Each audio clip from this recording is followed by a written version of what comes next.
this is, Okay. I'm getting added. Yeah, new unit, genetics, new assignment, fun. You shouldn't start a new unit though without half the class. Well, we're going. Okay, genetics. We're recording. They can watch the video.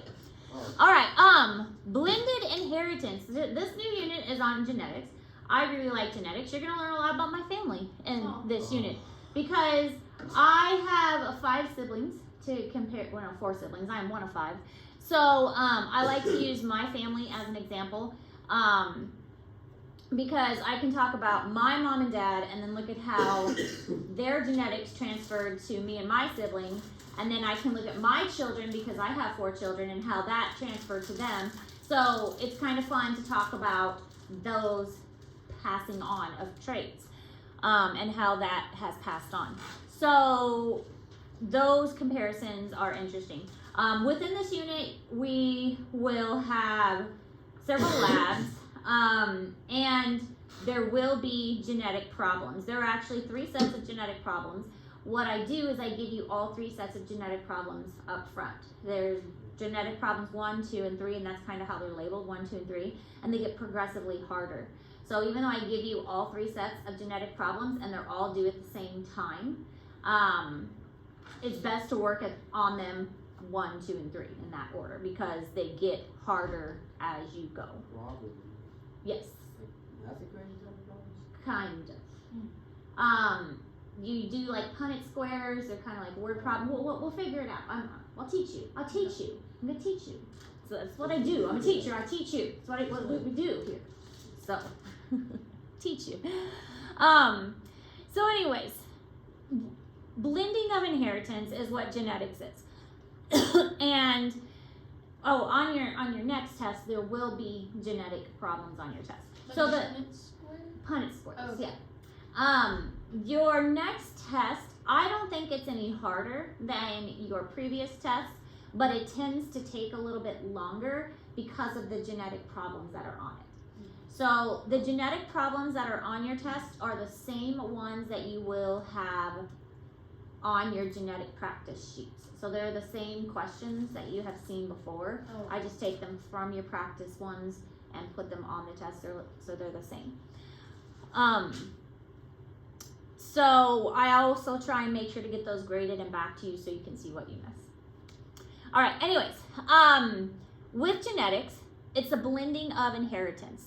The idea that you are half of each parent. So like in this case, a blue and a green blended together, or sorry, blue and a yellow blended together make a green.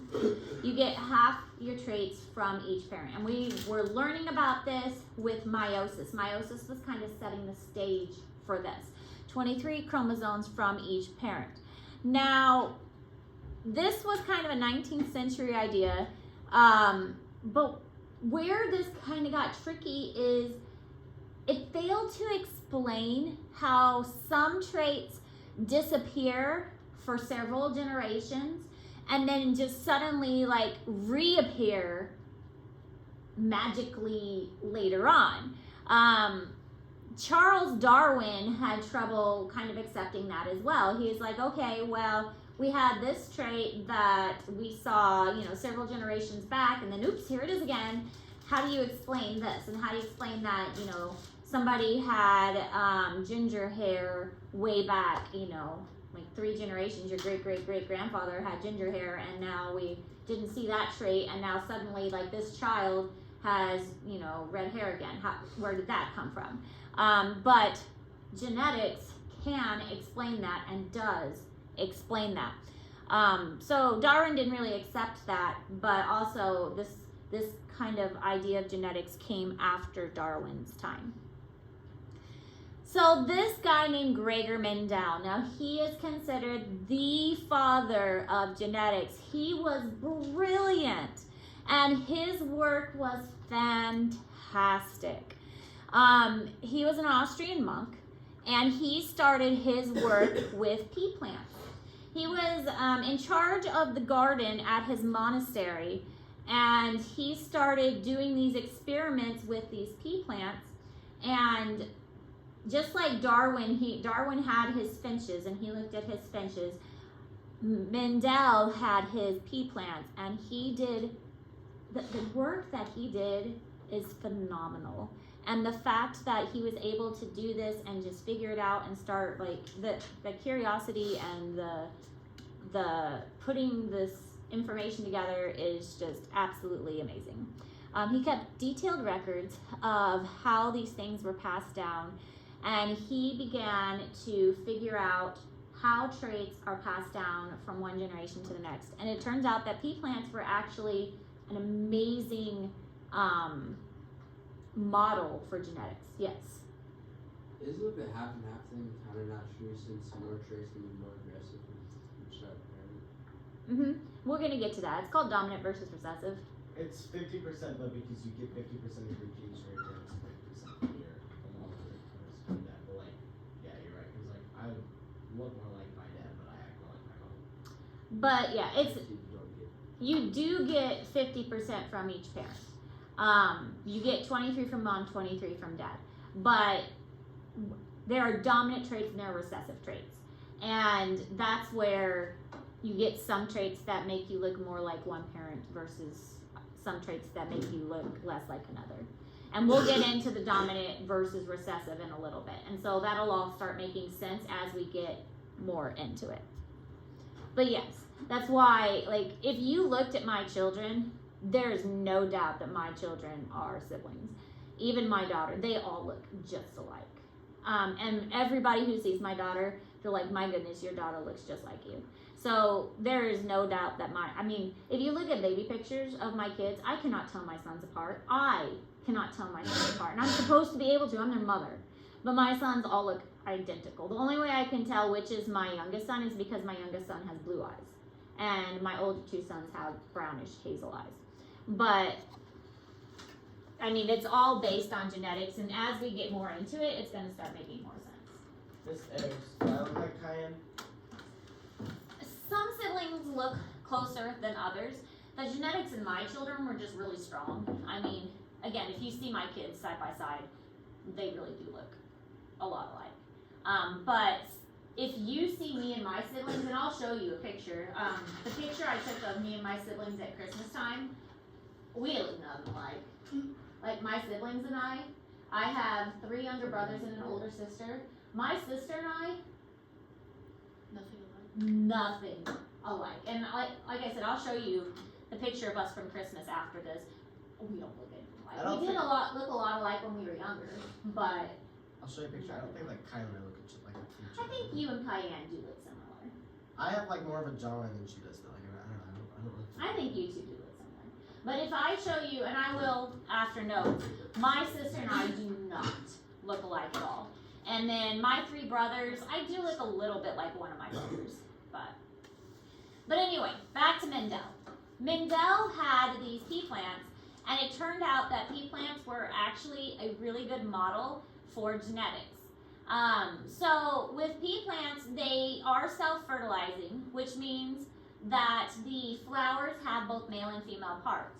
So they don't fertilize, like this flower cannot fertilize itself, but it can fertilize the flower next to it. So it's easy for them to fertilize the one right next to it. So what Mendel could do is he could control which one is fertilizing which one. He's like, okay, I want this pink one to fertilize this purple one, and then I will be able to see what happens when I collect the seeds. And that's exactly what he did. He was able to take like a little paintbrush and get the pollen off one and paint it on, remember we learned about the pollen and the stamens on the when we were learning about meiosis. You take the pollen off one and paint it on the stamen of the other and make sure that he knew this flower's pollen is going on the stamen of this flower, so I know that these 2 were pollinated, and then he would keep track. So this purple flower pollinated this white flower, and now I know who was the father and who was the mother of these flowers, and he kept really meticulous records of that. And by doing that, he was able to track the seeds and collect the seeds from the peas and say, okay, this was the white flower father, this was the purple flower mother, and let's collect these seeds and see what happens. This is amazing. And from that, he was able to see something called true breeding. Now, There are a lot of new terms that we are going to start using. I'm trying not to use these terms. The terms are normal for me because I'm just so used to them. But I'm going to try not to use the terms until I introduce them to you. And once I introduce the terms to you, then I'm going to start using them more frequently in class to get you used to them. So true breeding is a plant that always produces the same thing no matter what. So like if it's true breeding for a white flower, that means if it breeds with another white flower, it's always going to produce white flowers. It is a true breeding for white. So he started with a garden pea plant that bred true for a particular trait. That trait stayed the same generation after generation. It could be true breeding for white flowers. It could be true breeding for tall. It could be true breeding for green seeds. So it means that it's always producing that particular trait each time. That's what true breeding means. And then he would cross-fertilize it, like take the pollen, put it on the stamen, and then the offspring appeared in a predictable pattern. So it would produce, like the white flower would produce a white flower. And he concluded that hereditary information is passed in discrete units. If I have a white flower, I breed it with a white flower, I'm going to get a very predictable result. And this means that this information, yes, it's passed in DNA, but there is something on that DNA that is passing this information. It's passed in these discrete units. Mendel was amazing. He's one of those people I like to go back in time and meet. I want to meet Jesus. I want to pray. You would what? There was this girl, they were asking me, what are you going to do when you grow up? And she's, I want to pray. I want to get a girl from South Tower. I know it was to me, she's in Cooper. But I saw this little kid, and he was with his dad, and there was two kids, and I went to the market the other day, and they made me really mad about the kids. And I just love them so much. I asked for baby pictures this morning. I was delivered with baby pictures. I love the baby. I was like, love your kid. Do you want to see No. baby pictures of me? My baby, my little niece, she's so cute. I don't know when I'll get to see her next I do again. too, I want to see a 12-pound Maddox. Yeah, Maddox Braden was 12 pounds? 12 pounds and ounces. We told us yesterday. Well, yeah, but I didn't know if it was that Maddox you're talking about. that's be Braden. The stairs. Look at this picture. Mister, I have a question. Is it true that babies usually get bigger the more kids you have? Yep. Except mine wasn't like that. My first was 7 pounds 10 ounces. My second was 9.3. Then I had an 8.7. Then I had an 8.3. So mine were kind of like scattered. My second was the biggest. Mine's. Oh, we're stacking talking. I was bigger than Kyra. I was 5 pounds. Yeah, well, whoa, you were small. I was 6 pounds 5 7 ounces. Wait, I think you said you were 5. Just now. 6 pounds 7 ounces. Kyra was 6 pounds. Let's give you 8. Look at this picture, Mimula. I'm like so disturbed. But you're not supposed to have your phone out. I'm showing you baby pictures so you I can. know, but it's cute. I was like 9. I don't. All right. So pea plant, and then if the anther again is the male part with the pollen, and then the carpel is the female part. So he would take the pollen, put it on the female part, collect the seeds, and see what the offspring look like. Under normal circumstances, the garden pea plant is self-fertilizing. This cross-section shows the gamete-forming structures. Sperm-producing pollen grains form in the stamens. Eggs develop, fertilization takes place, and seeds mature inside the carpel. In some of his experiments, Mendel brushed pollen from a plant that bred true for purple flowers onto the floral bud of a plant that bred true for white flowers. To ensure cross-fertilization, the white flower had its stamen snipped off. Make sure it The was the only thing cross-fertilized that bred. plants produced seeds. Each seed was allowed to grow and develop into a new plant. Mendel analyzed the flower color of each new plant as visible evidence of patterns of inheritance. So he would cut off the part that to make sure that only his experiment was fertilizing it. All right. So a locus is the location of a gene. So on one chromosome, we recognize a chromosome, there is a thing called a locus or loci. Loci is multiple. One's singular, one's multiple. That is the location of a gene on a chromosome. So there are multiple genes on a chromosome. This one is representing the location for hair color. This one's representing the location for eye color. And we call that the locus, and or loci. And that is where it is placed. Now, sometimes they are close together, and sometimes they are far apart. One thing we need to keep in mind is if they are placed close together, then crossing over cannot usually separate them. In that case, they're linked.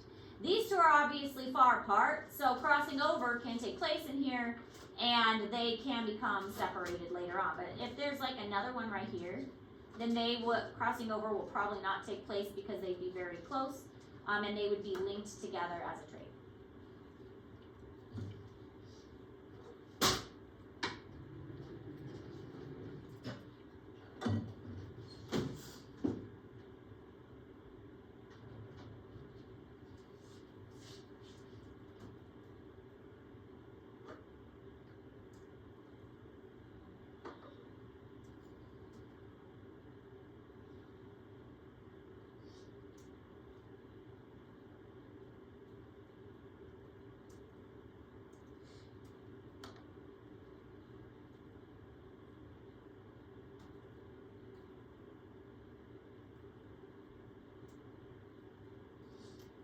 So here are some examples of different loci on the human gene. You don't need to write this down, but it just shows you how some of them are close together and some of them are spaced further apart. Oh yeah, I can't do that. Yeah. But it just shows different chromosomes, different genetics. Here's another example, and again, when they are close together like this, they are not going to separate during crossing over.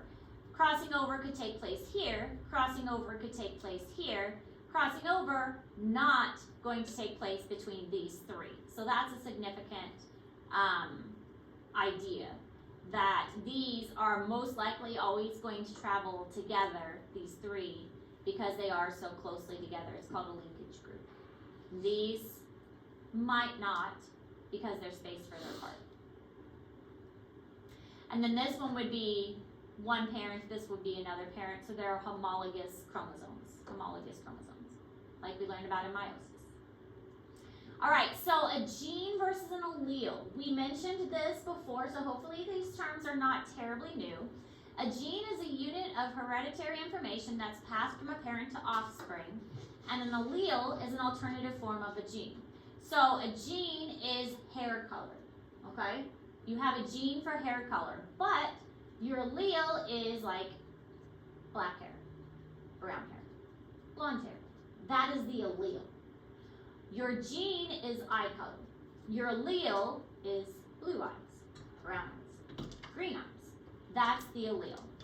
Do you see the difference? No? Yes. We have been recording this for you. She's done something great. She just saw us from yesterday. Oh. Oh gosh.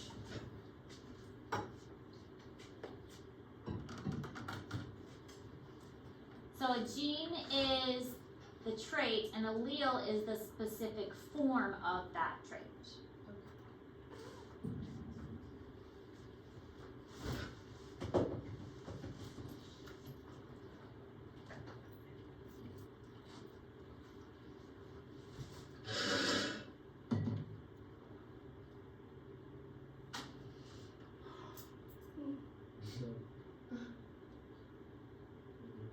I don't think that one at all.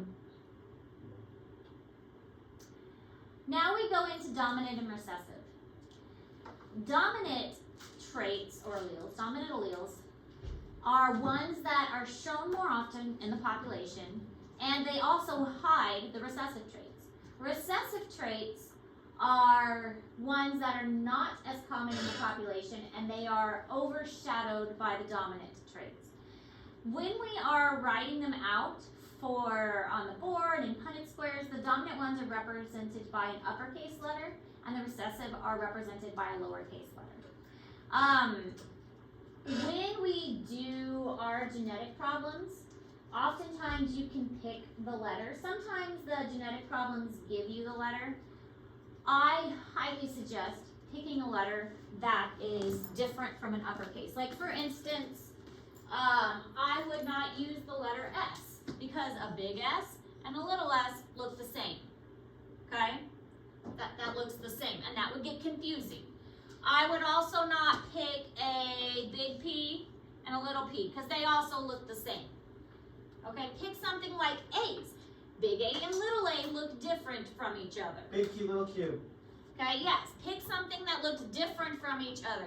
If you do a C, that looks the same too. All right, but B's are good. O's are bad. O's would be bad, but B's are good because a big B and a little b look different. Okay?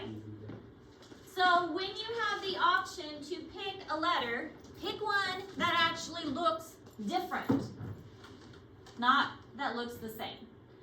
So dominant alleles are represented by uppercase, and it hides the recessive trait. Recessive traits are represented by a lowercase letter, and they are overridden. This is why you can have a trait that disappears from one generation to the next.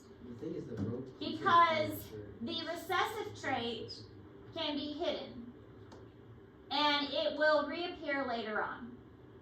It can be hidden in one generation, and it will reappear later on because the dominant trait overrides it.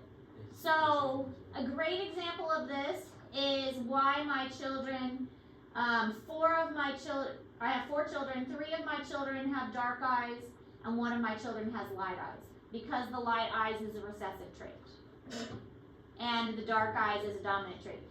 You will see the dominant trait appear more often in the population. Do you think light colored hair or dark colored hair is more common? Dark colored hair.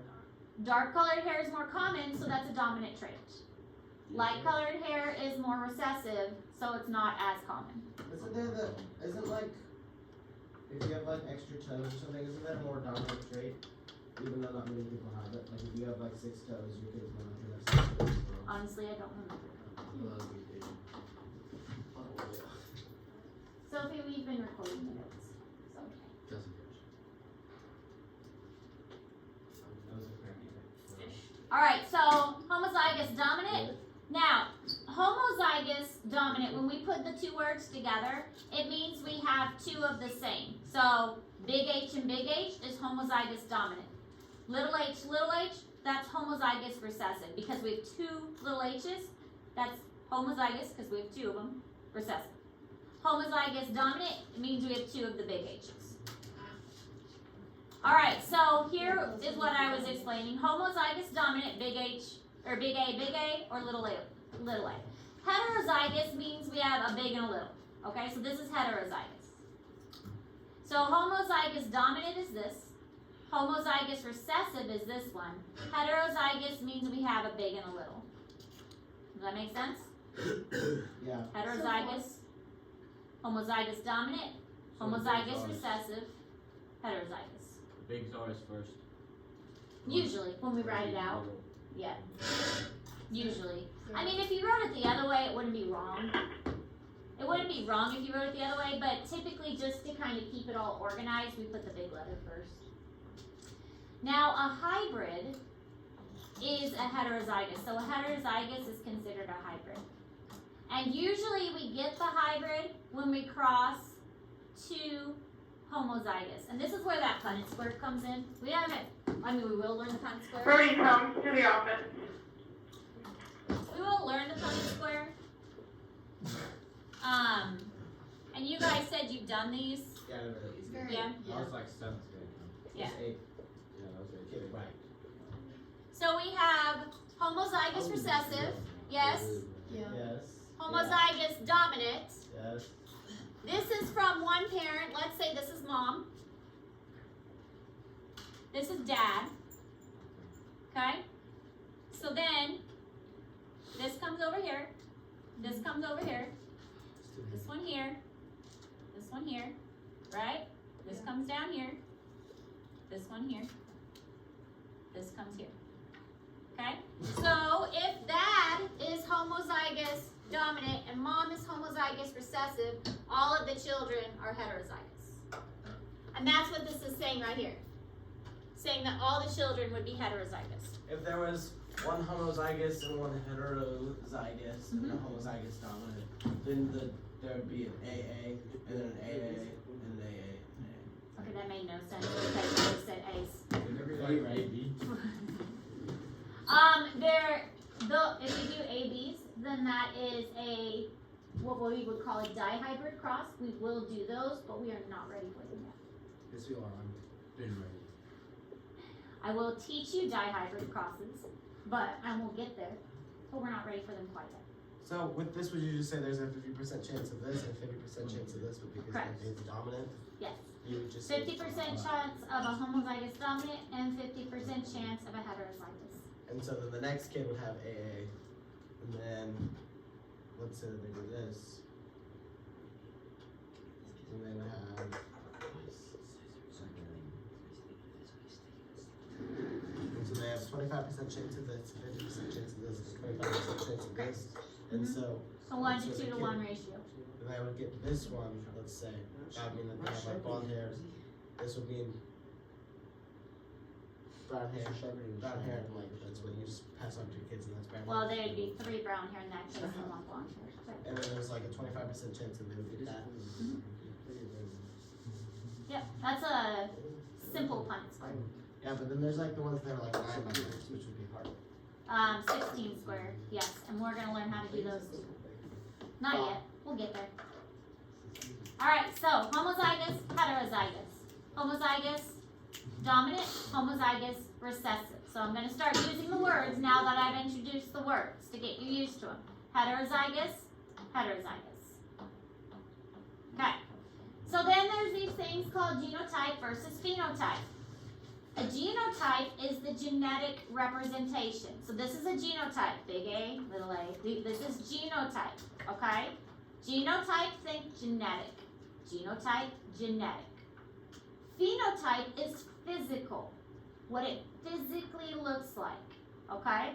So with the pea plants, it was like purple or white or tall or short. That's physical. Phenotype, physical, genotype, genetic, okay? So with genotype, we've got big A, little a, little a, little a. That's your genotype. Phenotype is physically what it looks like. So phenotype, physical. Do you see the difference there? Because it's gonna be important that you know the difference. Because part of what your assignments will be in the future, I will say, give me the genotypic ratio. Or give me the phenotypic ratio. So you will, and they will be different. How many more notes do we have per I don't know. chance? So I should just wait till the end of notes to go to the restroom. Probably. Okay. Although we are still recording. So genotypic, phenotypic. And they're going to be different. So if I say, what is the genotypic ratio of this cross? Or what is the phenotypic ratio of this cross? Make sure you're reading it carefully because they will be different.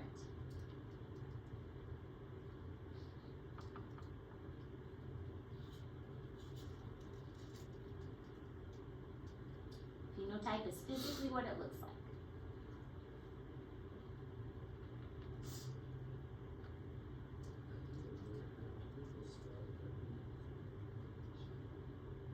For both of them, you would just do Punnett squares.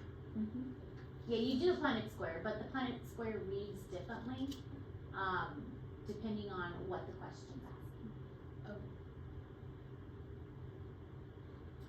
So genotype is big P, and that is purple. So big P is genotype, phenotype is purple. Little p is the phenotype, or sorry, the genotype, and the phenotype is white. Big P, little p is the genotype, phenotype is purple. Alright. Oh look, we are done. Okay. We have a new assignment, which I'm going to explain to you.